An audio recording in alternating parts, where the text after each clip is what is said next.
देखो यार, अगर मैं आपको रोज़ रोज़ बताता हूँ कि आपको ये चीज़ याद करनी है, आपको वो चीज़ याद करनी है, तो आपको लगता है कि नहीं, सर बेवकूफ़ हैं, उनको कुछ समझ में नहीं आता है, रोज़ रोज़ कहते रहते हैं। मैंने कई कई लड़कों ने मुझे बताया कि मैंने पूछा कि क्या आप लोग रोज़ जो लेसन के नाम हैं और जो उनके राइटर के नाम है वो आप लिख रहे हो? नहीं, नहीं लिख रहे हैं। तो यार रोज़ जब नहीं लिखोगे फिर आप कहोगे बाद में कि सर आपने पता नहीं किसे पढ़ाया, हमारे मार्क्स नहीं आ पाए। हमारे तो आप कह रहे थे कि हमारे 10 नंबर आएंगे किसी जो उसमें, तो हमारे 2 नंबर आए, तो 2 नंबर तो आएंगे जिसे लक्षण तुम्हारे इसे हैं। जब हम कहते हैं कि तुमको लिखना है, अगर तुम्हें लिखना है कि लेटर के नाम, जो लेसन के नाम और राइटर के नाम है ना, तो वो तुमको लिखने नहीं होते हैं। चलो आगे बताता हूँ, पहले यहाँ से ज़रा बता देता हूँ कि आज हम लोग क्या पढ़ने वाले हैं। देखो, रेफरेंस, कॉन्टेस्ट और एक्सप्लेनेशन जो आपके ऑन इज ब्लाइंडनेस पोएम है, ठीक है, तो उसका जो रेफरेंस, कॉन्टेस्ट और एक्सप्लेनेशन, तो इसका रेफरेंस, कॉन्टेस्ट और एक्सप्लेनेशन पढ़ने का आपको फ़ायदा तब है जब आपको रेफरेंस याद हो। आपको अगर पोएम का नाम नहीं पता या फिर जो पोएट है उनका नाम नहीं पता, तो फिर रेफरेंस याद करके क्या करोगे? क्या फ़ायदा तुमको रेफरेंस याद करने की? रेफरेंस याद करो, फिर उसके बाद तुमको, क्योंकि जो नेम है तुमको, जैसे पोएट के नेम है या फिर जो कवियों के नाम है, जो आपके पोएम के नाम है, वो तुमको याद नहीं करने, तो इससे अच्छा मत याद करो। फिर जो चीज़ समझाई जाए उसको बहुत ही अच्छे तरीके से समझिए। चलो आगे पहले देखते हैं कि आज का जो आपका स्टेंजा दिया गया वो कौन सा दिया गया। देखो, स्टेंजा आपको दिया गया कि व्हेन आई, आगे रिटर्निंग चाइल्ड। इसमें से मैंने बोला कि आप बुक खोल के हमेशा सामने रखा करिए, ताकि जो चीज़ें मैं आपको समझाऊं वो आपको आराम से समझ में आ जाए कि क्या पढ़ाया जा रहा है, क्या बताया जा रहा है। ये नहीं कि कॉपी किताबों को बंद करके रख दिया, अगरबत्ती रोज़ सुबह जला दी, दो कि हाँ ठीक है चलो हो जाएगा बस, अब तो हो जाएगा काम। ऐसा नहीं होगा। आपको बुक खोल के सामने रखनी, ताकि आपको ये समझ में आए कि वेन आई, अगर मैंने पढ़ा है यहाँ से, तो वेन आई कौन सी पोएम है, कौन सी लाइन है, कौन सा स्टेंजा है यहाँ पर दिया गया है। तब उसके बाद फिर मैं आपको बताऊँगी रेफरेंस क्या होगा, कॉन्टेस्ट क्या होगा, तब आपको चीज़ें समझ में आएंगी। ऐसे नहीं समझ में आएगा कि बस ठीक है पढ़ लिया, वेन आई रिटर्न चाइल्ड होगा कोई पोएम, अच्छा होगी, बनी रहेगी कोई पोएम, उससे क्या लेना देना हमको। चलो आगे देखते हैं, आगे क्या आपको देखो इसका रेफरेंस आएगा फिर। तो रेफरेंस क्या होगा कि these lines have been taken from the poem on his blindness composed by John Milton. These lines have been taken from the poem, ये बात मैंने आपको 10 बार बताई है कि अगर यहाँ पर दीज लाइन्स है तो फिर यहाँ पर हैव बीन लगेगा, और अगर यहाँ पर दिस स्टेंजा दिया गया तो फिर यहाँ पर हैज़ बीन लगेगा। अगर यहाँ पर दिस स्टेंजा के साथ में हैज़ बीन लगा रहे हैं तो वो आपका बिल्कुल गलत है, उसमें आपको एक भी नंबर नहीं मिलने वाला, आप लिख के चले आइएगा पूरा गलत है आपका वो। अगर यहाँ पर आप लिख रहे हैं कि these lines have been taken, या फिर आप लिख रहे हैं कि this stanza have been taken, तो भी आपका गलत है। यहाँ पर दिस स्टेंजा के साथ में आपका हैज़ बीन लगेगा और दीज लाइन्स के साथ में हैव बीन लगेगा, taken from the poem on his blindness. उसके बाद कंपोज्ड बाय जॉन मिल्टन। इतना सरल सा तो आपका रेफरेंस होता है, फिर भी उसको भी तुमसे याद किया नहीं जाता है। आगे देखो इसका आता है फिर उसके बाद कॉन्टेस्ट। अब कॉन्टेस्ट हम देखेंगे कॉन्टेस्ट क्या होता है। देखो, जो भी चीज़ें आपको एक्सप्लेन करनी होती हैं या फिर जो भी चीज़ें पोएम में दी गई होती है, जो आप उस स्टेंजा में जो आप एक्सप्लेन कर रहे होते हैं उस चीज़ को पहले बताया जाता है। ठीक, जैसे आपका हिंदी में होता है कि संदर्भ, प्रसंग और व्याख्या, उसी तरह से यहाँ पर होता है आपका रेफरेंस, कॉन्टेस्ट और एक्सप्लेनेशन। तो जो चीज़ें आपको व्याख्या में लिखनी होती है, जैसे आप हिंदी में लिखते हो, जो चीज़ें आपको व्याख्या में लिखनी होती हैं वही चीज़ें आप प्रसंग में बताते हो कि नीचे कवि ने क्या कहा है या फिर नीचे लेखक ने क्या कहा है। नीचे का मतलब कि एक्सप्लेनेशन में, है ना, मतलब इन द एबव लाइन्स, या फिर ऊपर दी गई लाइनों में, है ना, या फिर दिए गए जो व्याख्या दी जा रही है उसमें क्या बोला है उन्होंने। तो ये चीज़ें आपके प्रसंग यानी कॉन्टेक्स्ट में लिखी जाती हैं। ठीक है, चलो इसका कॉन्टेक्स्ट देख लेते हैं। देखो यहाँ पर लिखा है कि these lines express the poets mental condition after becoming blind. ये पंक्तियाँ कवि बनने के बाद में, देखो, these lines express the poets mental condition, ये पंक्तियाँ व्यक्त करती हैं कवि की मेंटल कंडीशन को, जो कवि की मानसिक स्थिति है उसको ये पंक्तियाँ व्यक्त करती हैं। आगे आपका लिखा है कि the poet says that he was anxious to serve God with his poetic powers. कवि कहता है कि वह अपनी काव्य शक्तियों के साथ भगवान की सेवा करने के लिए उत्सुक था। पोएट्रिक पावर्स यानी काव्य शक्तियाँ, काव्य शक्तियों के साथ भगवान की सेवा करने के लिए उत्सुक था। आगे लिखा है कि but he could not do so because he became blind in the middle of his age. But he could not do so because he became blind in the middle of his age. लेकिन वह ऐसा नहीं कर सका क्योंकि वह अपनी उम्र के बीच में अंधा हो गया था। देखो, ये पंक्तियाँ कवि की मनोदशा को यानी कवि की मानसिक स्थिति को व्यक्त करती है। कवि कहता है द पोएट सेज दैट, कवि कहता है कि वह अपनी काव्य शक्तियों के साथ भगवान की सेवा करने के लिए उत्सुक था, लेकिन वह ऐसा नहीं कर सका। और वो ऐसा क्यों नहीं कर सका? क्योंकि वह अपनी उम्र के बीच में अंधा हो गया था। ठीक है, ये चीज़ आपकी समझ में आ गई। आगे आपका इसका एक्सप्लेनेशन देखते हैं। देखो एक्सप्लेनेशन में क्या दिया गया आपका कि मिल्टन सेज दैट, मिल्टन कौन? जॉन मिल्टन, बोतलवाली मिल्टन नहीं, ठीक है। Milton says that God has given him the power of writing poetry. Milton says that, Milton कहते हैं यानी कि जो आपके जो पोएट हैं वो कहते हैं, ठीक है। तो मिल्टन कहते हैं या मिल्टन कहता है that God has given him the power of writing poetry. Milton कहते हैं कि ईश्वर ने उसे कविता लिखने की शक्ति दी है। He wanted to serve God with this power, वह उस शक्ति से ईश्वर की सेवा करना चाहता था। वह उस शक्ति से जो ईश्वर ने उसे शक्ति दी है कविताएं लिखने की या फिर जो काव्य शक्तियाँ दी हैं, उससे वो ईश्वर की सेवा करना चाहता था। But he became blind and could not write poetry, किंतु वह अंधा हो गया और कविता नहीं लिख सका। कोई अंधा व्यक्ति है वो फिर लिखेगा कैसे, है ना, जो उसको दिखेगा नहीं तो कैसे लिख पाएगा। But he became blind and could not write poetry, वो अंधा हो गया और कविता नहीं लिख सका। He was afraid that if he did nothing God would rebuke him for his disobedience. इसका क्या मतलब होगा? इसका मतलब होगा कि वो उसे भय था कि यदि उसने कविता नहीं लिखी तो ईश्वर उसे उसकी आशा न मानने पर डांटेगा या उसकी आज्ञा न मानने पर डांटेगा।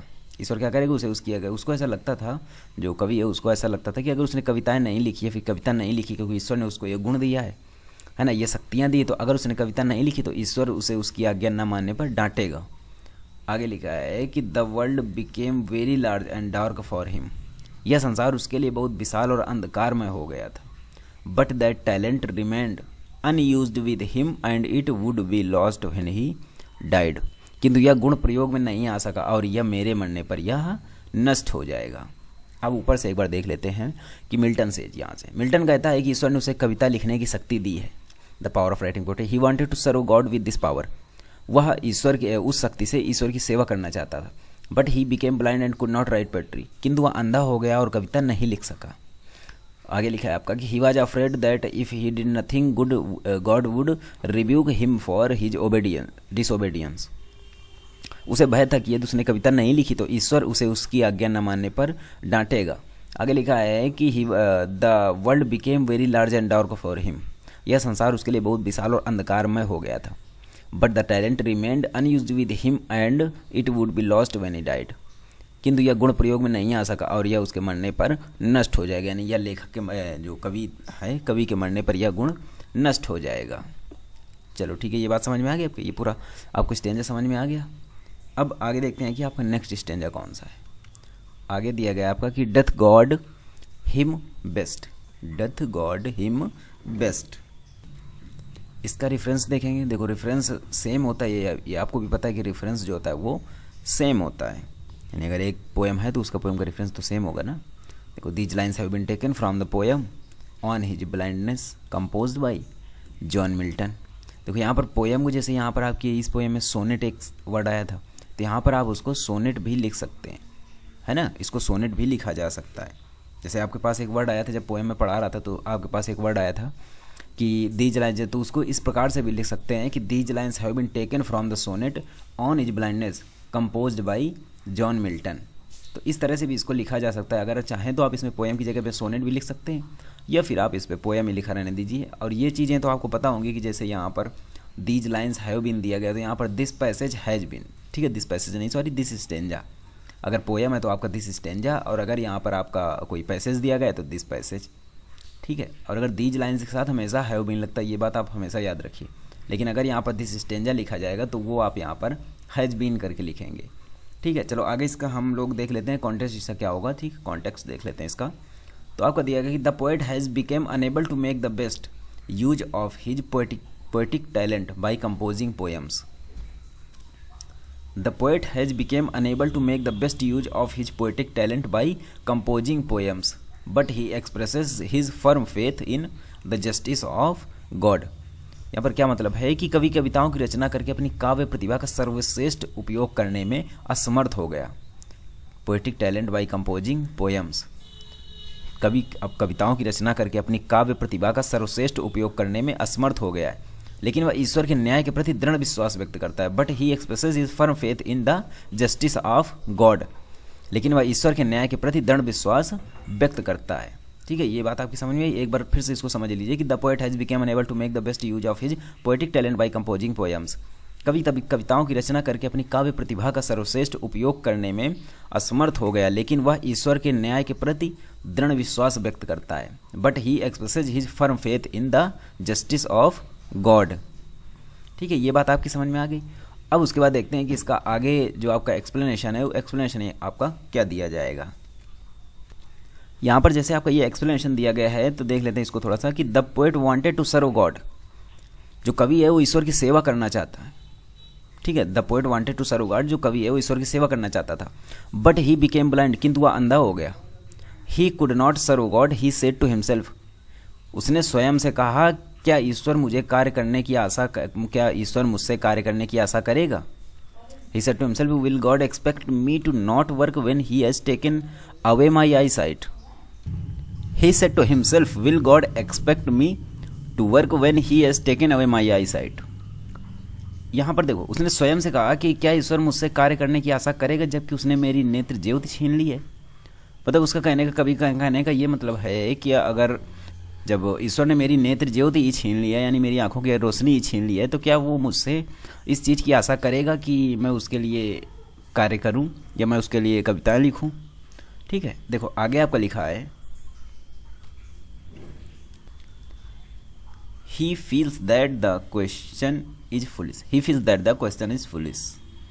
वह महसूस करता है कि यह प्रश्न मूर्खतापूर्ण है। Patience consoles him so that he may not complain. उसकी अंतरात्मा उसे सांत्वना देती है। God does not need the work of man. ईश्वर को मानव सेवा की आवश्यकता नहीं होती। God does not need the work of man. ईश्वर को मानव सेवा की आवश्यकता नहीं होती। He does not wish that man should repay him for the talents that he give to man. इसका क्या मतलब है? देखो, ईश्वर को मानव सेवा की आवश्यकता नहीं होती है, उसे आकांक्षा नहीं होती कि मनुष्य को दिए गुण के बदले वह उसकी सेवा करे। आगे लिखा है आपका कि those who do not complain of hard punishment of God and suffer silently do the best service to God. जो लोग ईश्वर द्वारा प्रदत्त दंड की शिकायत नहीं करते और चुपचाप दंड को सहन कर लेते हैं, वही ईश्वर की सच्ची सेवा करते हैं। अब एक बार इसको पूरे अर्थ को समझ लेते हैं। देखो, the poet wanted to serve God but he became blind, he could not serve God.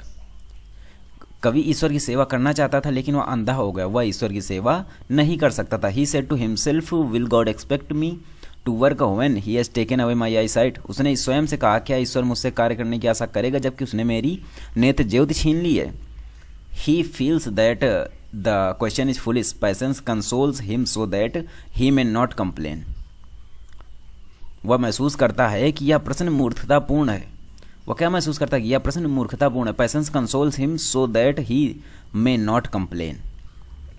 उसकी अंतरात्मा उसे सांत्वना देती है ताकि वह शिकायत ना करे। God does not need the work of man. ईश्वर को मनुष्य की जो मानव सेवा है उसकी आवश्यकता नहीं होती। He does not wish that man should repay him for the talents that he give to man. उसे आकांक्षा नहीं होती, यानी ईश्वर को कोई आकांक्षा नहीं होती कि मनुष्य को दिए गुण के बदले वह उसकी सेवा करे। जो लोग, देखो आगे लिखा है आपका कि those who do not complain of hard punishment of God and suffer silently do the best service to God. जो लोग ईश्वर द्वारा प्रदत्त दंड की शिकायत नहीं करते और चुपचाप दंड को सहन कर लेते हैं, वही ईश्वर की सच्ची सेवा करते हैं।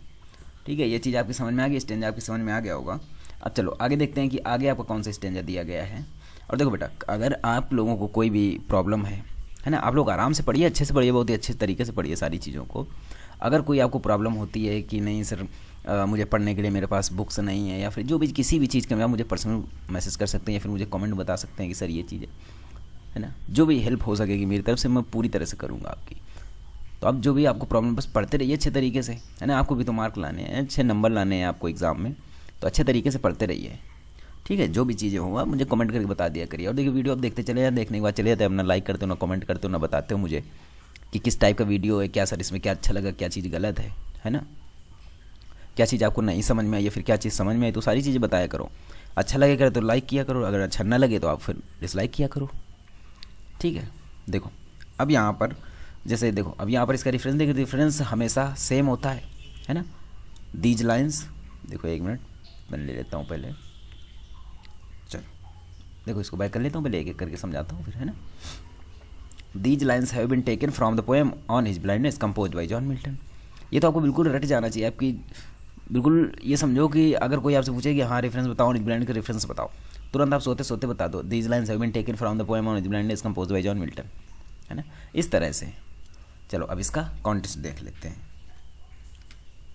देखो कॉन्टेक्स्ट आपको दिया है कि हियर मिल्टन सोज, हियर यानी कि इन दिस पैसेज, या सॉरी इन दिस पैसेज बार बार निकल जाता है। देखो हियर मिल्टन यानी कि in this stanza, here Milton या in this stanza Milton, here Milton shows how willingness and readiness to carry out God's commands is as good as real service. यहाँ मिल्टन दिखाते हैं कि परमेश्वर की आज्ञाओं को पूरा करने के लिए तत्परता और वास्तविक सेवा जितनी अच्छी, देखो तत्परता और तत्परता, वास्तविक सेवा, जो तत्परता होती है, जैसे कि यहाँ पर देखो परमेश्वर की जो आज्ञाओं को पूरा करने के लिए जो तत्परता होती है ना, जो गॉड्स की कमांड होती है, वो बिल्कुल रियल सेवा, जो रियल सेवा होती है उसी के समान अच्छी होती है। ये चीज़ यहाँ पर आपको जो कवि हैं आपके, वो यहाँ पर आपको बताने की कोशिश कर रहे हैं। तो अब इसका जब आप लोग इसका एक्सप्लेनेशन देखेंगे तब आपको सही से पता चलेगा कि उसमें यहाँ पर क्या कहा जा रहा है। तो चलो इसका एक्सप्लेनेशन देख लेते हैं। देखो जैसे यहाँ पर आपका लिखा हुआ है कि मिल्टन सेज दैट, ठीक है। देखो अब यहाँ पर देखो, जैसे आप यहाँ पर मैंने लिख दिया कि Milton says that God is, तो यहाँ पर आप अगर चाहें तो लिख सकते हैं कि इन दिस स्टेंजा, है ना, इन दिस स्टेंजा, अगर आप चाहें तो ये पहले यहाँ पर लिख सकते हैं, फिर उसके बाद लिख सकते हैं कॉमा लगा कि मिल्टन सेज दैट, है ना। देखो Milton says that God does not need work done by anybody. Milton कहते हैं कि ईश्वर किसी से अपना कार्य नहीं कराना चाहता। Man should not complain, man should not complain, मनुष्य को शिकायत नहीं करनी चाहिए। God is like a king, ईश्वर एक राजा के समान है। He has a very large number of servants, उसके पास बहुत से नौकर हैं। Very large number of servant, उसके पास बहुत सारे नौकर। When he command something thousands of angel run on the land and the ocean. जब वो किसी कार्य को आज्ञा करने की आज्ञा देता है तो हजारों देवदूत व परियां उसकी आज्ञा का पालन करने के लिए जल और थल पर दौड़ पड़ते हैं। Run on the land and the ocean, जल और थल पर दौड़ पड़ते हैं। They do not stop before they have carried out his command, जब तक वे उसकी आज्ञा का पालन नहीं कर लेते रुकते नहीं हैं। They who are ready to obey him are also his good servants, वे लोग जो उसकी आज्ञा का पालन करने के लिए शांत भाव से प्रतीक्षा में खड़े रहते हैं, वे भी ईश्वर के सच्चे सेवक हैं। देखो एक बार फिर से इसको देख लेते हैं। Milton says that God does not need work done by anybody. Milton कहता है कि ईश्वर किसी से अपना कार्य नहीं कराना चाहता। मैन शुड नॉट कंप्लेन, मनुष्य को शिकायत नहीं करनी चाहिए। God is like a king, ईश्वर एक राजा के समान है। He has a very large number of servants, जब उसके पास बहुत सारे नौकर हैं। When he command something thousands of angel run on the land and the ocean, जब वो किसी कार्य को करने की आज्ञा देता है तो हजारों देवदूत व परियां उसकी आज्ञा का पालन करने के लिए जल और थल पर दौड़ पड़ते हैं, है ना। व्हेन ही कमांड, ठीक है, ये हो गया। They do not stop before they have carried out his command, वो जब तक उसकी आज्ञा का पालन नहीं कर लेते वो रुकते नहीं हैं। They who are ready to obey him are also his good servants, वे लोग जो उसकी आज्ञा का पालन करने के लिए शांत भाव से प्रतीक्षा में खड़े रहते वे भी ईश्वर के सच्चे सेवक होते हैं। तो ये आपका देखो, ये आपकी पोएम का जो रेफरेंस कॉन्टेक्स्ट एक्सप्लेनेशन था वो आपका ख़त्म हो गया, ठीक है। अब अगर इस चीज़ की आपको पीडीएफ चाहिए, जो रेफरेंस कॉन्टेक्स्ट आपको जो एक्सप्लेनेशन मैंने बताया, जो भी सारी चीज़ें बताई, अगर इसकी आपको पीडीएफ चाहिए तो वो आपको मिलेगी यहाँ टेलीग्राम चैनल पर। आप जुड़ जाइए, यहाँ पर आपको मिलेगी। अगर आपको कोई पर्सनल क्वेश्चन, जैसा कि मैंने आपको बताया कि अगर आपकी कोई प्रॉब्लम है या फिर किसी भी प्रकार की आपकी प्रॉब्लम, तो आप मुझे इस पर पर्सनल मैसेज कर सकते हैं इंस्टाग्राम पे, ठीक है। और कमेंट करके मुझे ज़रूर बताइए कि आपको वीडियो कैसा लगता है या फिर किस चीज़ के लिए, और आपको क्या चीज़ चाहिए। जो भी सारे वीडियो देखिए, जो भी आपके फिजिक्स के मैथ के सारे वीडियोज आप देखिए, अच्छी तरह से तैयारी करिए। सारी चीज़ें आपको 1 बाय 1 करके अच्छी तरह से बताई जाती हैं, ठीक है। और जो दिसंबर के लास्ट तक आपका सारा कोर्स कंप्लीट कर दिया जाएगा, तो ठीक है, कोर्स की आपको टेंशन नहीं लेना है। बाकी ठीक है, मिलते हैं कल फिर, तब तक के लिए नमस्कार।